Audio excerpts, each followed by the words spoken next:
Prep Aussie here. I hope you're all well in whatever part of the universe you're watching this show.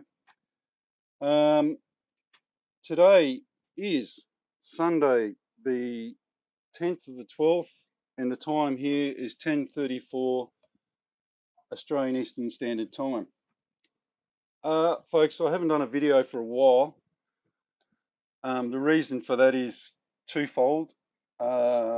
One, been doing a lot of research, and two, just been flat out at home, doing some house renovations and stuff, which may sound strange for a bloke who believes in Nibiru. Why bother? But just remember, I'm married, so I have to do what the boss says.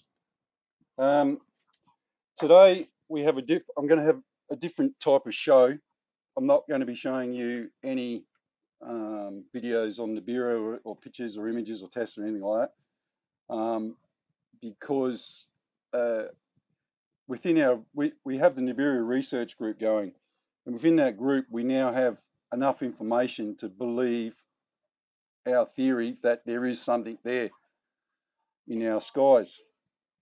And because of that, we've decided that it's now time to sort of start enlightening people a bit more in about preparedness and are you ready?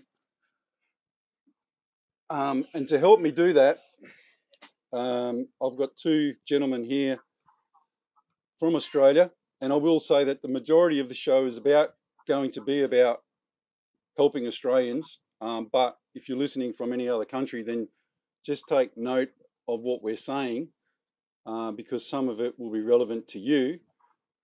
But the majority of what we're going to be speaking about is mainly for Australians and how to get to somewhere that we all know in Australia where it is, if that makes sense, or to what we regard as a safe place to get to. So, Robbo, g'day mate, how are you? I'm well, thanks, mate. Thanks for having me on. It's good to talk to you, mate. Excellent, mate. I'm glad to have you. And Tim, g'day, mate. How are you? Say g'day to everyone. Oh, g'day. How you going? G'day, everybody. Glad to be here. Now, the reason why I've asked these two gentlemen on is because they were very prevalent in the Australian Nibiru webpage that we had, in regards to emergency services, and they both have a hand in that type of arena. And you know, I couldn't ask for two better blokes to talk to on this subject as well, especially because we're in Australia. Okay, guys. Well, let's get down to the tax, so to speak. We're standing outside, or you're standing outside, or somebody's standing outside, and you notice that something's wrong, or you see a report on TV. And if you're an enlightened person, by the way, then you're obviously going to be aware of certain signs that you're looking for in regards to Nibiru and possible Earth shift, pole shift, etc. You know, it's not going to happen overnight, so there will be signs for you to be aware of in that regard. So let's get down to it, guys. What do you think people? What is the main sign that people should be looking for? Let's start with that, Robbo. Well, mate, whether you're ready or not, but you know, like there's a lot of things leading up to it. With the Earth's wobble, you know, if we have a power outage or internet drops out, sudden the sun doesn't come up,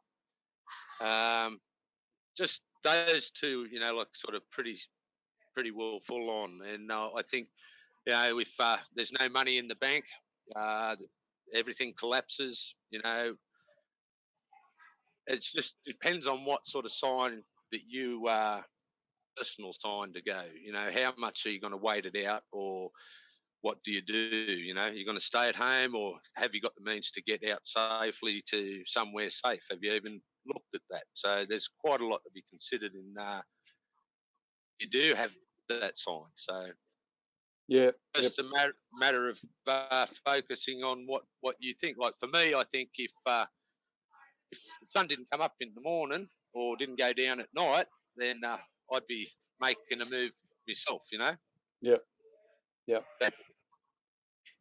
That's a pretty decent pretty decent point, isn't it? If the sun comes up at the night time, then yeah, you're in a bit of trouble. Yeah, go. Like we all sort of follow different things. Like with the Zeta talk, so to speak, we were just talking about not long ago. But it all seems to be leading up that way. And another thing, if all of a sudden we happen to see a dirty great planet or two in the sky, like people would be standing there going, "Oh wow, isn't that cool?" Where I'd be on my bike out of there. Yeah, that's a relevant point as well, mate. Look, there's probably 1,000, isn't there? But like for me personally, massive power outages would be a big tick. In 3 days, the average household has less than 2 to 3 days food in their house. So come day 4, there's going to be a little bit of humpty-dory sort of thing, because people are going to realise, well, holy shit, there is a problem. We're not getting back to normal. When's the power coming back on? So for me, that the kind of power communication thing is a big one for me personally, because I don't think we can get too far down the track before we lose those items, if you know what I mean, communications and power. And man, our whole society's dressed up and ready to kill for power. You know what I mean? That's what we do now. We can't survive outside with bloody sticks and fire anymore. What's your thoughts, Tim? I think it's very much a personal thing for what people's signs are. What might be a sign, say for me here on the coast, there's the water receding, I'm out of here, mightn't be such a big deal for Robbo, who's inland, so to speak. So it's a bit hard to quantify for one thing that'll be for everything. I think it's a number of things. If there's stuff being seen in the sky that can't be explained, the power outages are one thing, because once that happens, it's a bit of a mad rush to get what food you can, and law and order tends to break down fairly quickly, because people are scared, they're panicking, they're not thinking straight, and not everyone's sat down and given themselves a little bit of a plan about what it might do if that does happen, which is, I guess, why we're here today. Yeah. As I said, for me, the water receding over in Brazil, if that was to happen here on the coast of Australia, I'd be wanting to sort of head inland. It's a case of you're damned if you do and it doesn't happen, but you're really damned if it does happen and you're not in a position to be able to get to safety. So, so it might even be something like a phone call from yourself, Prep, or from Robbo, who've spotted something and said, Tim, are you aware of this? And no, I'm not. I'm right. We're out of here. I'm lucky I have my family on board, and I would be sort of also listening to what they're saying. If they're sort of sitting around looking a bit nervous and, Dad, we're not real sure about things, I'd err on the side of caution, because I'm vulnerable here on the coast, and would look about maybe heading inland a bit sooner rather than later. Yeah, that's a good. What do you think? That's a good point, mate. Like Robbo's inland, I should state, sufficiently inland to be comfortable. He's in Canberra. But that leads us to another point. I'm on the coast. Sorry, I'll say this point first. I'm on the coast, but I'm up a little bit higher than most people, so I'm a little bit better in some regards. But if we had a 3 mile high bloody tsunami wave, then yeah, I'm jarred pickled just like everybody else.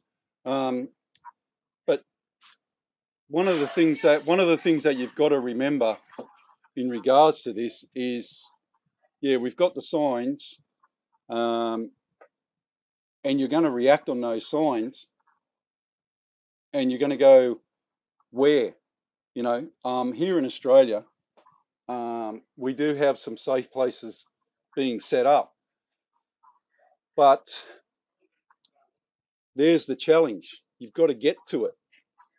And if you're in Australia, then you'll obviously realise that there's the Great Dividing Range, and you also have the granite belt, which is basically from Warwick down to Armidale, because Armidale's on top of the Dividing Range. So anywhere in that area, in my mind, for example, Tenterfield would be the place that I'd be heading for the most. I personally wouldn't want to venture inland to Moree, somewhere like that. And the reason I'm saying that is because Australia sits on the biggest artesian basin in the world.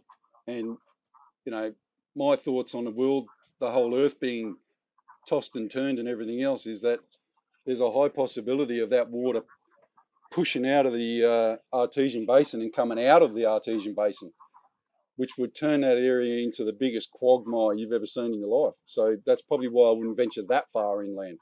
I'd probably be aiming for the top of the Great Dividing Range. Robbo, because you're inland, do you want to just give us your thoughts on how you would get to the granite belt?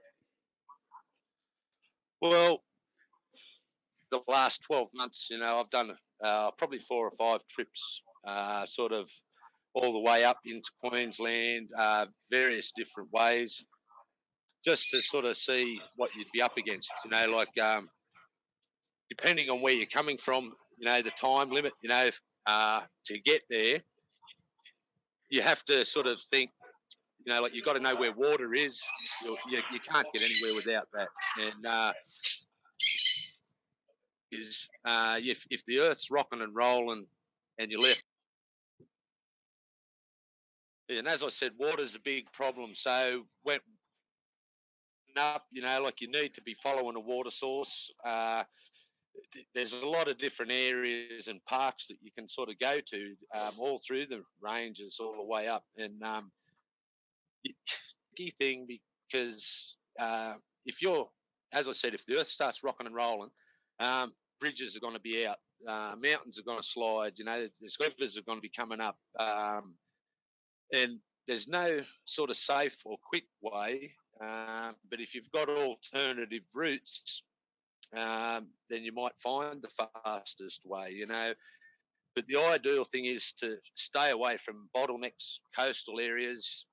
Everyone who bit of time up there around your area, Prep, and that traffic there, mate. If we do have a shit at the fan scenario, there's just going to be massive gridlock, and even getting out of Canberra, any major city, you're not ready with what you got to go when your sign says to go. Yeah. Then maybe you might have to sort of stay and take your chances with the city. But all I can say is, just find the quickest route inland to get to the highest ground. And I'd be looking, for camps along the way where there is water, because people will congregate there, and they'd be all similar to you. But with that, you have consequences too. We're going to have a lot of people that don't have food, and trying to get where they've got to go. So what do? You can't, if you're not already ready, well, you might have to think of the alternative and to stay with people where and will look after you, but we all know sort of what that outcome will be. Yeah, I've said before, haven't I, that just remember that there's safety in numbers, and if you want to try and do this on your own, then you might as well go and get a target printed on a white T-shirt and start wearing that around, because that you're not going to be. You may get there, you may not, but I would probably say the chances of you getting there on your own, like a husband and wife, and say 3 teenagers on their own, unless, as you said, guys, you were looking for the signs beforehand, you knew what the signs were, and that's kind of what we're trying. People like us would probably already be there, you know what I mean, because we know the signs. So this is just a mind jolt for people to realise that there will be signs. Look for the signs, and go. Don't just sit around waiting, because that's not going to solve your problem later, if that makes sense. Tim, your thoughts? Pretty much along what you guys are saying. There's always the issues if you leave it too late. Maybe if I'm digressing here, I'll get back to look at tsunami events, for example. Emergency services do a lot of modelling to work out what happens and how they can help people. There's one constant that seems to come up with all the modelling. They've done hundreds of modelling sets now, and that's gridlock. So if you do leave it too late and you've got the car packed and every man and his dog's doing the same thing, well, you're going to have issues of gridlock. And once gridlock sets in, it takes a long time to get ungridlocked, if you know what I mean. In fact, it's probably easier to leave on foot. In fact, we recommend that in tsunamis, leave your car at home and get out on foot. Yeah. Having said that, the vehicles are all travelling fine. Everyone's heading west. But then you have issues of choke points. And choke points are things like ridges, for example, where 50 cars can't get across because there's only one road going across. So you just have to go over one by one. And then you have issues of people realising that maybe everyone's a bit too slow, so I'm going to push ahead, or someone wanting to come the other way, and then everything stops. So I look at an option for me, only 300 k's from where I'm looking at heading to. Push bikes are an option. I can travel 5 k's an hour while walking, but I can travel 20 k's an hour comfortably on a bike. Yeah, good. So I would recommend that to people. If you do have space, put some bikes on. They don't have to be good bikes. Anything that can get you moving along faster than 5 k's an hour is going to help. You can carry a bit of stuff on the bike as well. Handlebars on the cross section of it. That's what I would advise to people on the coast, to just have that as a backup. How are you going to deal with the choke points? Well, listen, if there's gridlock, you won't be getting your car across. You're going to have to be walking or pushing something across. So that would then get you ahead of the pack, so to speak. Leaving it too late, well, I guess it's okay if you're not on the coast and you're not having to worry about the Pacific Ocean getting a couple of ripples or sloshing around, because that'll have quite an impact on the coastline. So Yeah. I would be advising people to err on the side of caution. Don't be like the idiots that we get when we do have tsunami events, that everyone drives from the country down to the coast on the mountains to watch all the coastal people get washed around. Mm. Yeah, you don't want to be sort of anywhere where you can see the event, because most people's view, for example, on a tsunami event, is only one wave. When it's a set of waves that are continually raising the sea level because they don't all drain back before the next wave comes in, and it's very easy to get compromised. And these events are what we call absolute events. If you get compromised, you're absolutely effed. You're going to see your kids die, your partner die, you're probably going to die in ways that you probably never envisioned would happen. By a mob, for example, you would never expect that to happen here in Australia, but evidence from over in New Orleans, where there was no military, there was no policing of any sort, meant that there was a mob rule, and a lot of people were injured just because they couldn't get out of the way of a massive people moving. So I guess there's a lot of things to consider like that, and a lot of those things can be, I guess, dealt with by the fact that if you leave early, you avoid all that. And that comes back to the crunch of it. If you leave too late, you really have the percentages against you, just because everyone else is trying to do that. You can just look at the gridlock involved when everyone leaves the footy. Yeah. Yeah. And waiting mightn't be such a good idea either, because you're shortening your time in between when this event's going to actually impact you to getting to a safe area. I don't like to drop names at all. I sort of believe in what John Moore's saying, that you really want to have the lifestyle set up with a hobby farm, for example. And if that's not possible, try to meet people or hook up with people who are doing that. And as you say, perhaps try to form little community groups, because I think helping each other like that is the only way we're going to get through this. Where to head to? Well, plenty of maps will show you there's dams around, and people will go, oh, the dams will all fail. that's true. They might fail, they might not. No one can really tell that. But certainly dams are fed by catchment areas. So there's definitely going to be water of some sort there. Wherever there's water, you're going to have food for whatever reason, whether it's growing or it's coming there to get water. So that's the best thing I could advise in that regards. And certainly what to take.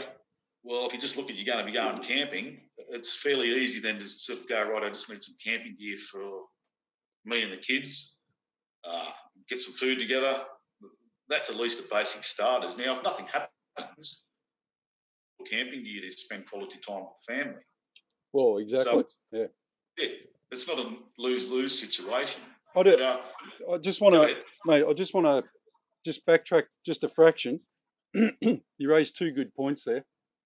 Well, three good points. One, how you get out, car, foot, or bike. Two, where do you get out? Boat, plane, car.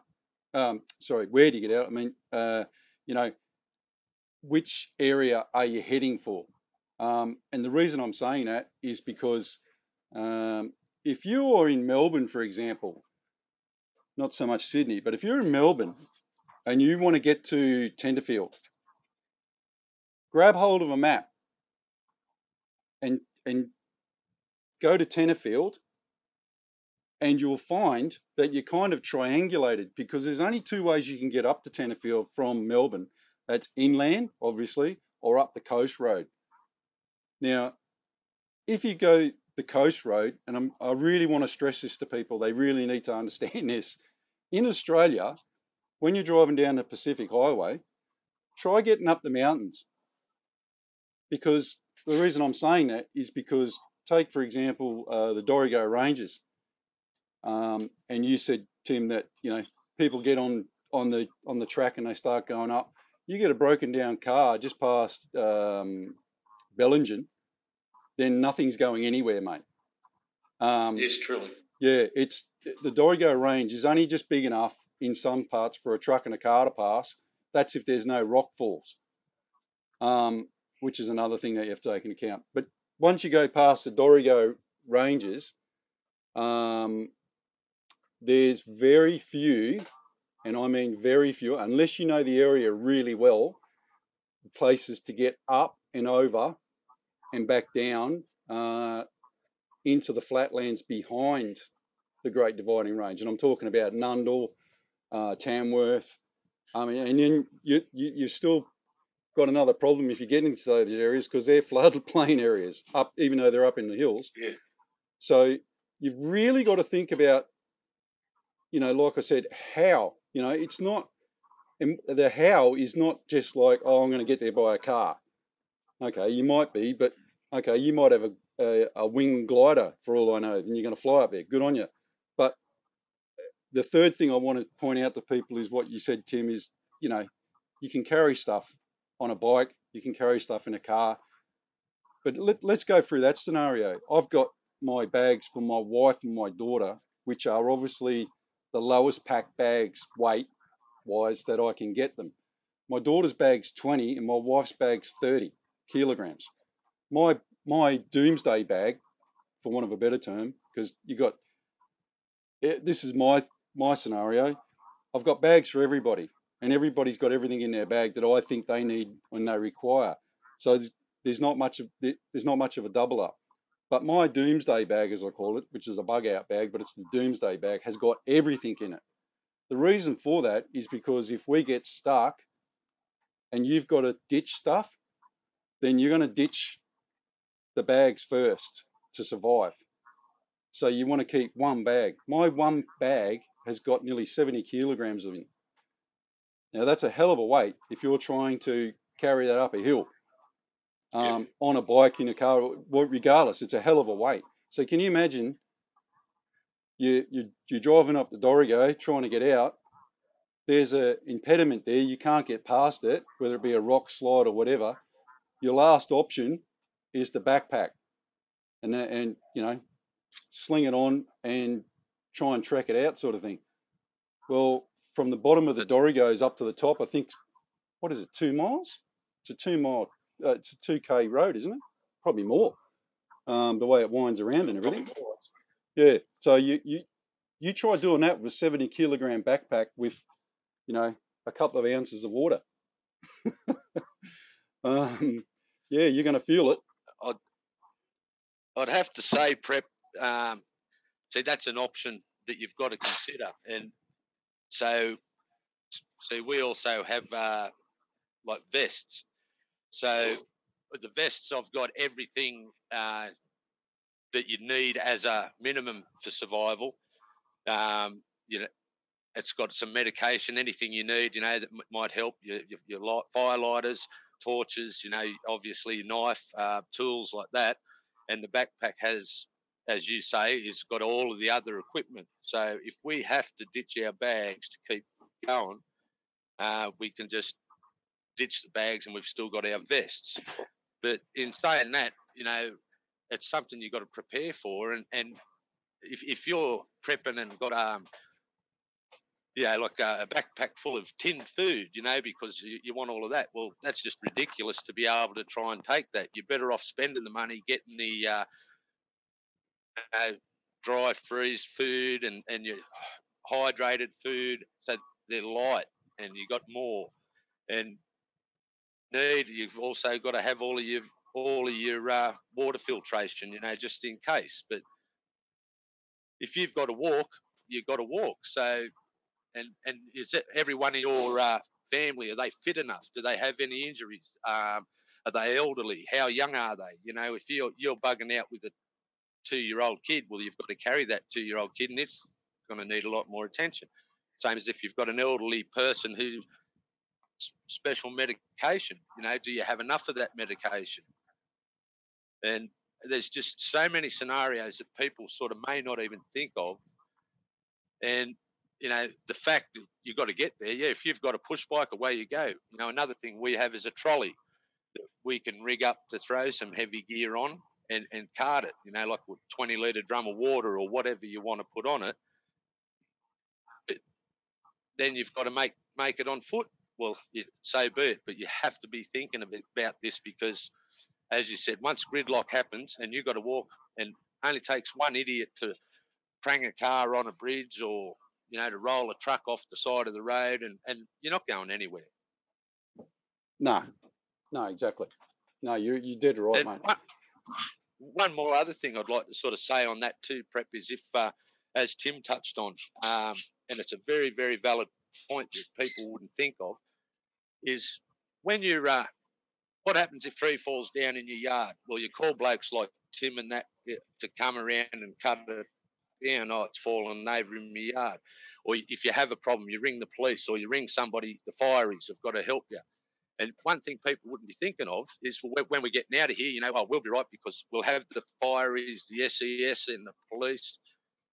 But if it's an actual SHTF event, what do you think all of those people are going to do? They're not going to be wanting to go out. They're going to be wanting to save their families. So you're going to have, like these people will basically break down and disintegrate within the first couple of days. And you're going to have all sorts of mayhem and mob mentality, and it's just going to become dangerous. That's why if you got the means to do it, you should be looking at getting out as early as possible. Yeah, good point, mate. That is a very valid point. And actually, Tim, what's the modelling on the emergency services say for a massive event? How many days do they have before kind of mob rule takes over? Mate, it's hard to tell because all the here in Australia we haven't actually had massive events like that we can look back at the information that was recorded and how it played out. We tend to use what happened over in New Orleans as a bit of a, I guess, model. Mm-hmm. Emergency services will always be notified before the general public because that's just they're told first and then they tell us, so to speak. There's a bit of a lapse time to allow for them to get their assets, is the term they use, into place so that when the event is finished that they are able to help. But problems arise when the assets actually can't get back to help because the roads are down or the bridges are down. Here in the Northern Rivers, we have a lot of rivers, so we have a lot of bridges, and you run the problem of just not being able to get around to help people. There's that issue then too. And the fact also is that here in Australia, most of our emergency services people are volunteers. So it's a big call for, rightio, I'm going to stop looking after my wife, kids and family and go and help other people. It doesn't really work like that. They found that in New Orleans that when the police all were supposed to be there policing stuff, half of them grabbed their families and got out. The other half hung around for a little while and then got out, and then physically just could not get back in because of the water issues. And you only need one person to break a window for 10 people to go, wow, you got away with that, I'm going to have a go. Yeah. I've seen it here in Byron Bay. I don't mind dropping where I live.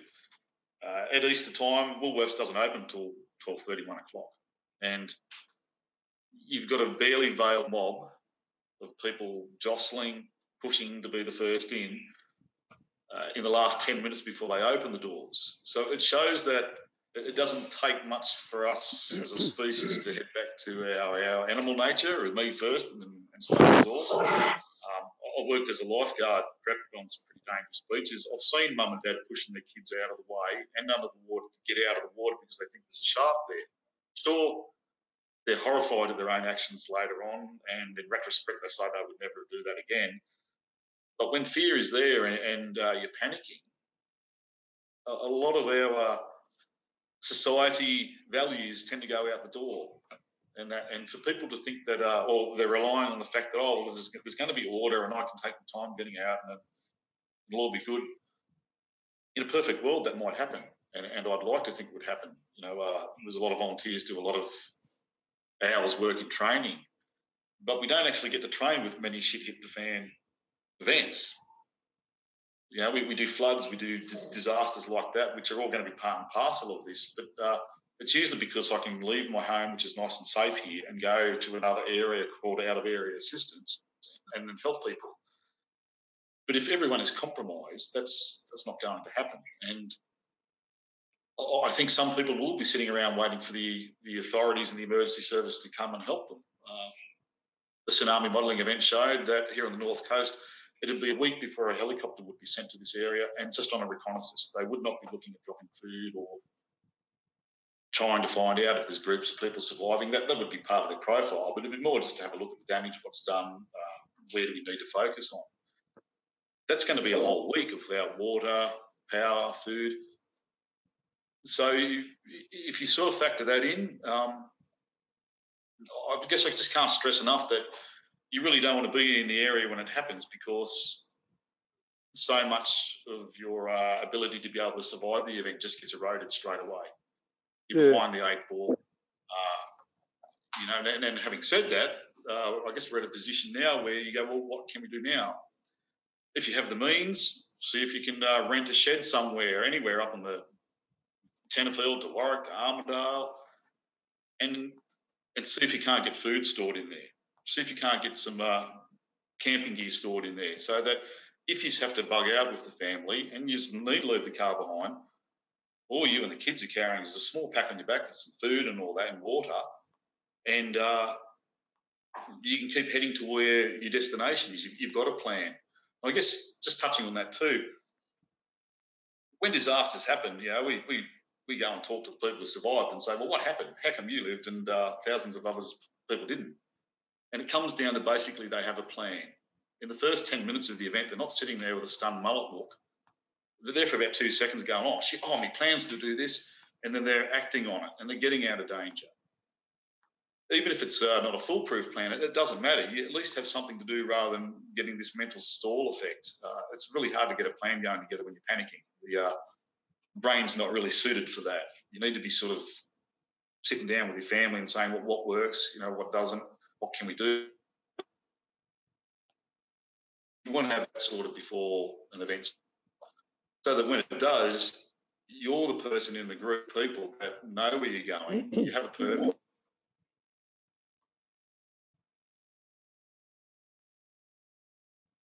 reconnaissance would even be done for a tsunami event here on the north coast. So I think people will get into the belief that we call it a triple O syndrome, that if something goes wrong, the people will come and rescue me and help me. And if this is a ship hits the fan event is so big as we're believing it's going to be, I don't feel emergency services will be able to cope with it. Maybe for a couple of days initially, but certainly when you come home and your family are all going, we want to leave, we want to go west, and your colleagues are saying, oh, you'll be turning up tomorrow to help, won't you? Personally, I'd be listening to my family and just saying, rightio, they're the most important things. So I would probably stress to people that you don't want to be sitting around waiting for someone to come and help you.